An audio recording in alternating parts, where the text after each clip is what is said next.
He begged her permission to look at it, when, to his astonishment, he saw the portrait of a handsome young man who exactly resembled himself.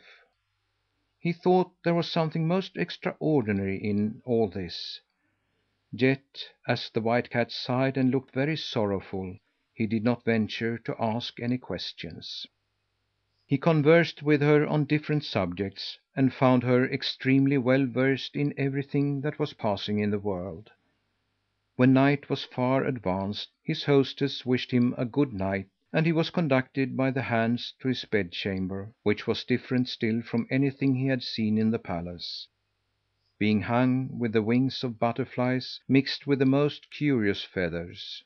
His bed was of gauze, festooned with bunches of the gayest ribbons, and the looking glasses reached from the floor to the ceiling.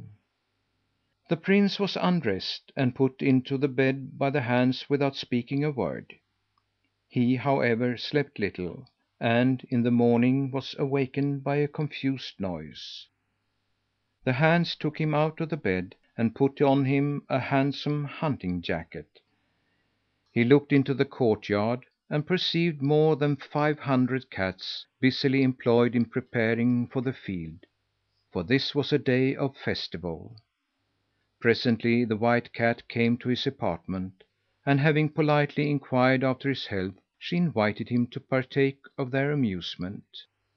The prince willingly acceded, and mounted a wooden horse, richly caparisoned, which had been prepared for him, and which he was assured would gallop to admiration.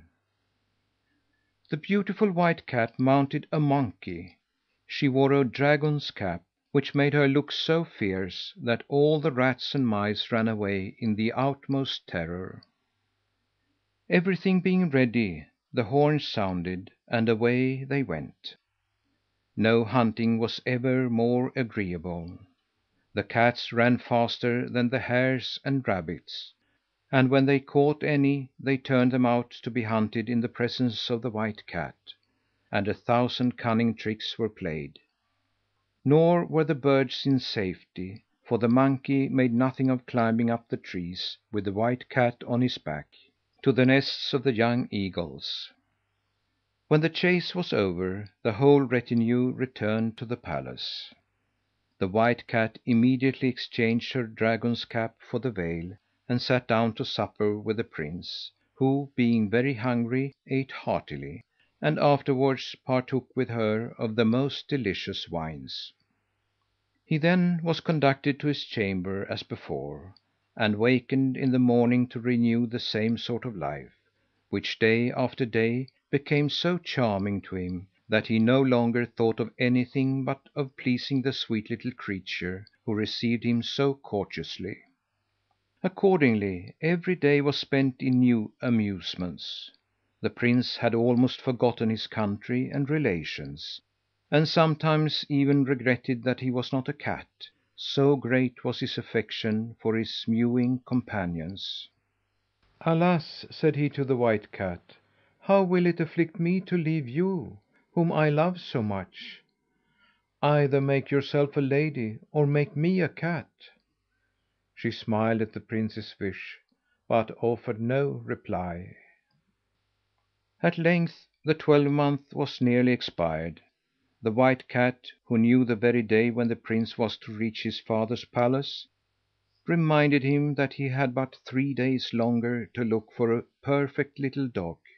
The prince, astonished at his own forgetfulness, began to afflict himself, when the cat told him not to be so sorrowful, since she would not only provide him with a little dog, but also with a wooden horse, which should convey him safely home in less than 12 hours. "Look here," said she, showing him an acorn. "This contains what you desire."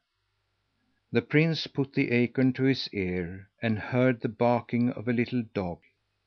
Transported with joy, he thanked the cat 1,000 times, and the next day, bidding her tenderly adieu, he set out on his return. The prince arrived first at the place of rendezvous, and was soon joined by his brothers.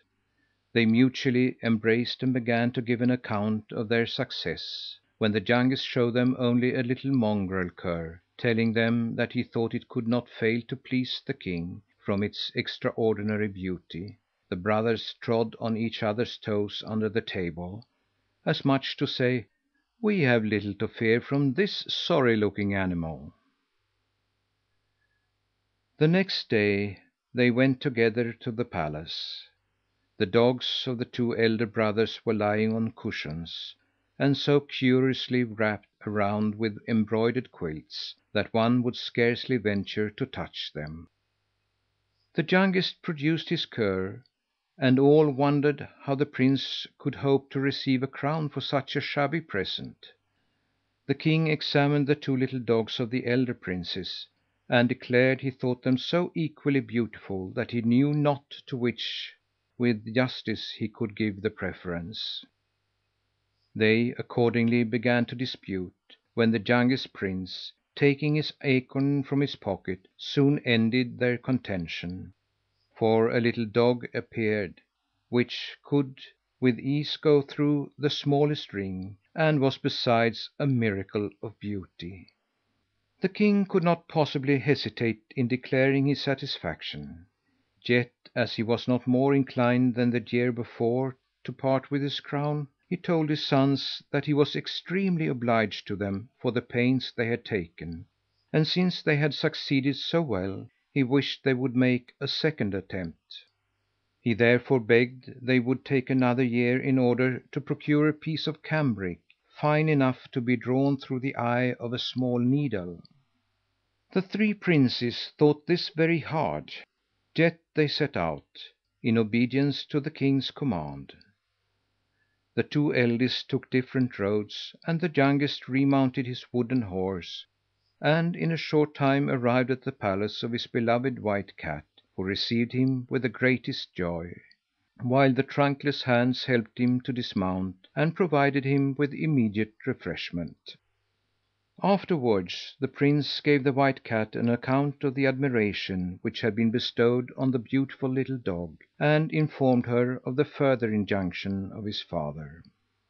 "Make yourself perfectly easy, dear prince," said she. "I have in my palace some cats who are perfect adepts in making such cambric as the king requires, so you have nothing to do but to give me the pleasure of your company while it is making, and I will procure you all the amusement possible."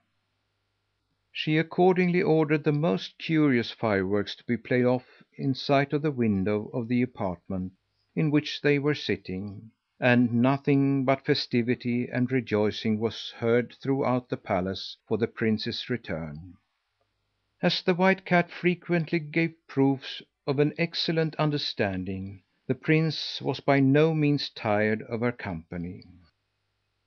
She talked with him of state affairs, of theatres, of fashions; in short, she was at a loss on no subject whatever, so that when the prince was alone he had plenty of amusement in thinking how it could possibly be that a small white cat should be endowed with all the attraction of the very best and most charming of women. The 12 months in this manner again passed insensibly away.